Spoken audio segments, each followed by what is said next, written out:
थे हम। आज है हमारा टॉपिक होम्योस्टेसिस इन ह्यूमन।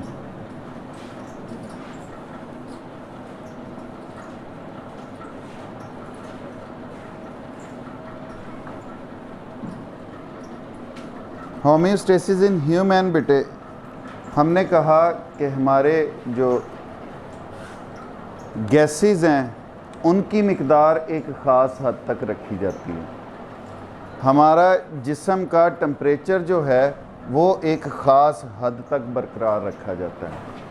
हमारे जिस्म में वेस्ट मटेरियल जो हैं वो एक ख़ास हद तक जिस्म में रखे जाते हैं। अब उनके लिए अलग-अलग ऑर्गन्स मौजूद, जैसे हमारे लंग्स जो हैं दे कीप कांस्टेंट और near constant concentration of carbon dioxide.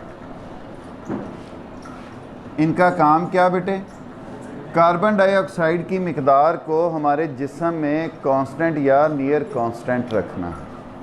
बड़ी डिटेल से हमने देखा हुआ कि जब कार्बन डाइऑक्साइड की प्रोडक्शन जिस्म में ज़्यादा हो जाती है थ्रू रेस्पिरेशन, तो हमारे सांस लेने की रफ्तार भी तेज़ हो जाती है, ऑक्सीजन की इनटेक भी ज़्यादा हो जाती है और रिमूवल ऑफ कार्बन डाइऑक्साइड की स्पीड भी तेज़ हो जाती है। अब नेक्स्ट, हमारे जिस्म का बॉडी टेम्परेचर जो है वो एक ख़ास हद तक मेंटेन रखा जाता है। अब उसके लिए रिस्पॉन्सिबल है ह्यूमन बॉडी का सबसे बड़ा ऑर्गन, दैट इज़ स्किन। ये बात याद रखना, skin is our largest body organ.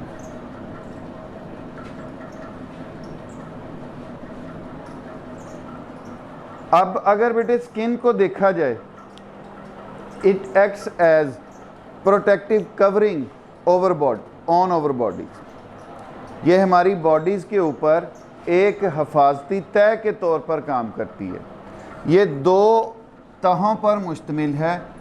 पहली तह को हम नाम देते हैं, ऊपरी तह को हम नाम देते हैं एपिडर्मिस। जो ऊपरी तह है उसको क्या नाम देते हैं? बेसिकली ये एपिडर्मिस जो है ये प्रोटेक्टिव कोटिंग है।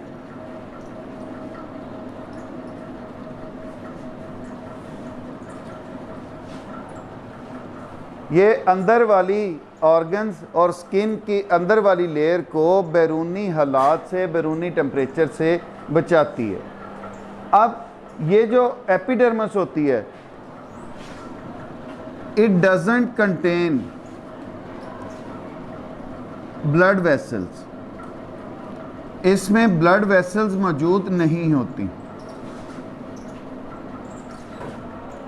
आपने देखा होगा बाज़ औक़ात जब आपको हल्की फुल्की रगड़ लगती है, स्किन वाइट कलर की आपकी उतरती है, लेकिन उसमें से ब्लीडिंग नहीं होती। लेकिन जब डीप रगड़ कोई लगती है तो फिर आप देखते हो साथ ब्लड भी सिमना शुरू कर देता है, उजिंग होना शुरू हो जाती है ब्लड की भी।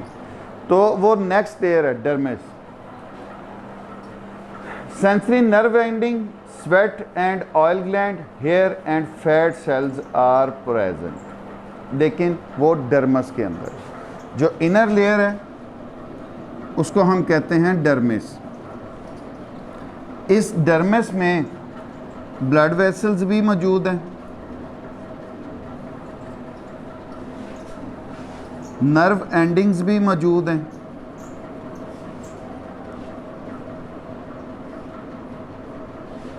हेयर सेल्स भी मौजूद हैं। इसके अलावा फैट सेल्स वो भी मौजूद हैं और स्वेट एंड ऑयल ग्लैंड्स भी इस लेयर में मौजूद हैं।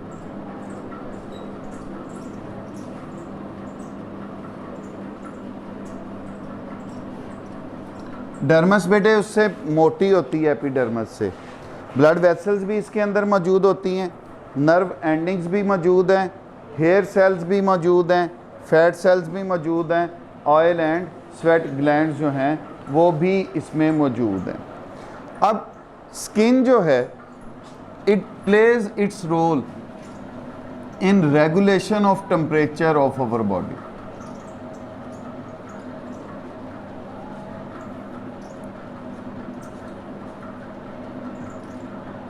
ये इंसानी जिस्म का टेम्परेचर बरकरार रखने में मदद देती है। The thin layer of fat cells in the dermis insulate the body. अब इसका काम क्या है? इंसुलेशन।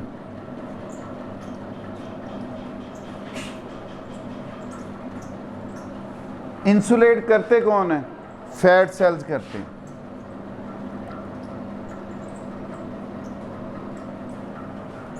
फैट इंसुलेटर, जैसे ये हमारी बिजली की तारें होती हैं, उनके ऊपर प्लास्टिक कोटिंग मौजूद होती है।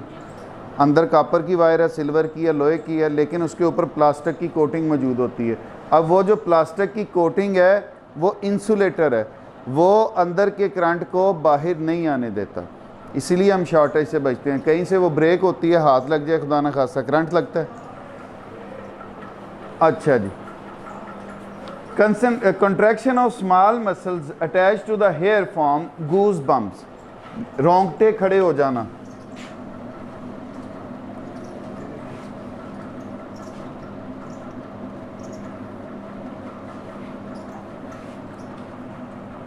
ये कंट्रैक्शन जब होती है छोटे मसल्स की जो बालों के साथ अटैच्ड हैं, तो हमारे बाल ये खड़े हो जाते हैं, रोंगटे खड़े हो जाते हैं। जब ये रोंगटे खड़े होते हैं तो अब ये एक स्पेस का बन जाता है, ब्लैंकेट, स्पेस आ जाती है दरमियान में, हवा मौजूद नहीं होती। बाहर की इन्वायरमेंट और बॉडी के दरमियान एक स्पेस, और स्पेस इटसेल्फ एक इंसुलेटर के तौर पे काम करती है। स्पेस किसके तौर पे काम करती है? यहाँ पे अब इंसुलेशन का मतलब क्या है? बाहर की ठंडक अंदर नहीं आ सकती, अंदर की गर्मी बाहर नहीं जा सकती, तो ये इंसुलेशन ये रोल प्ले करती है। It creates and insulating blanket of warm air. Goosebumps का क्या फंक्शन है? दे फॉर्म इंसुलेटिंग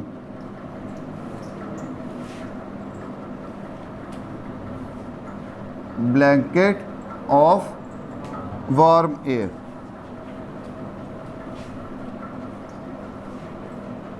जो हमारे गूज़बम्प्स बने, इन्होंने गर्म हवा का एक लहाफ बना दिया, जो कि ओवरऑल द जहाँ जहाँ पे रोंगटे खड़े हैं वहाँ पे। अब दूसरा, रेगुलेशन ऑफ टेम्परेचर। जब हम गर्मी महसूस करते हैं, ज़्यादा भाग दौड़ करते हैं, तो देयर इज़ स्वेट प्रोडक्शन।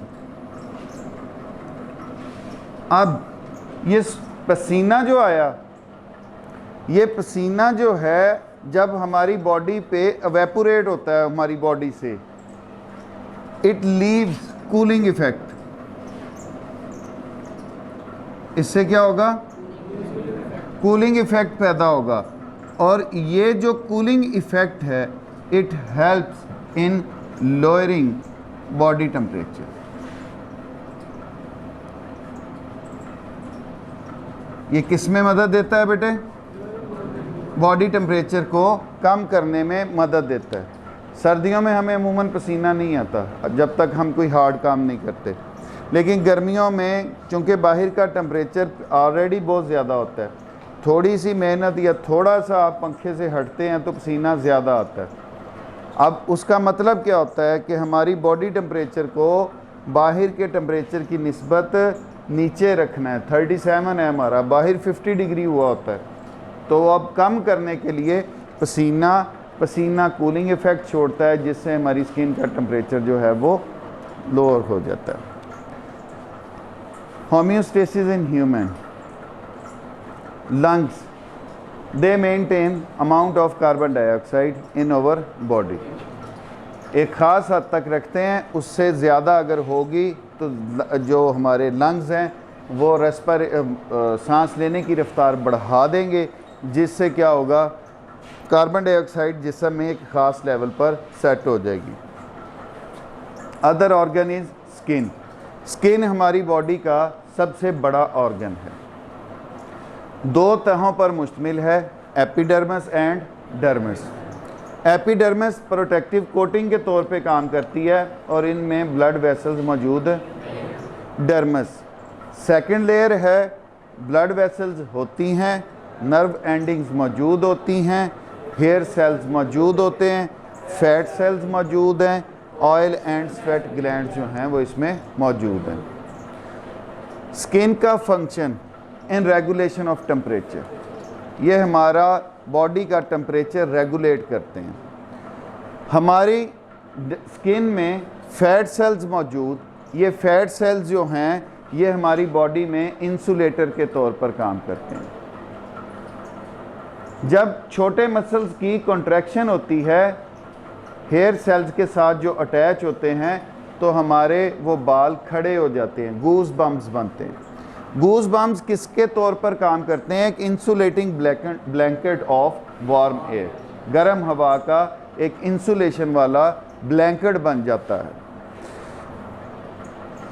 जब स्वेट प्रोड्यूस होता है उसकी ट्रांसपायरेशन से कूलिंग इफ़ेक्ट पैदा होता है। जब कूलिंग इफ़ेक्ट होता है तो हमारा बॉडी का टेम्परेचर जो है वो कम हो जाता है। अब बेटे तीसरा हमारा मोस्ट इम्पॉर्टेंट ऑर्गन जो वेस्ट मटेरियल्स को कांस्टेंट रखने में मदद देते हैं, दे आर किडनीज। किडनीज का काम, दे मेंटेन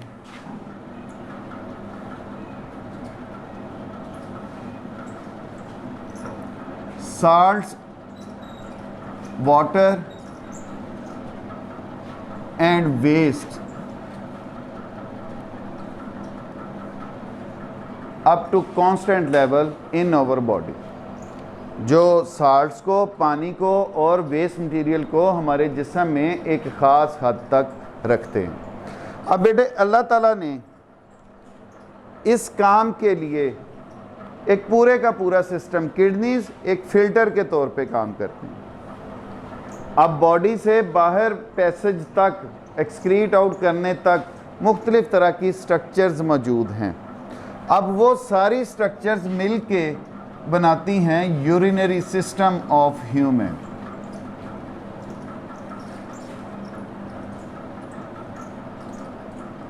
उसे क्या नाम देंगे बेटे हम? Urinary system. अब ये यूरिनरी सिस्टम जो है बेटे, इसको अगर हम डायग्रामेटिकली देखें, कंसिस्ट ऑफ 2 किडनीज,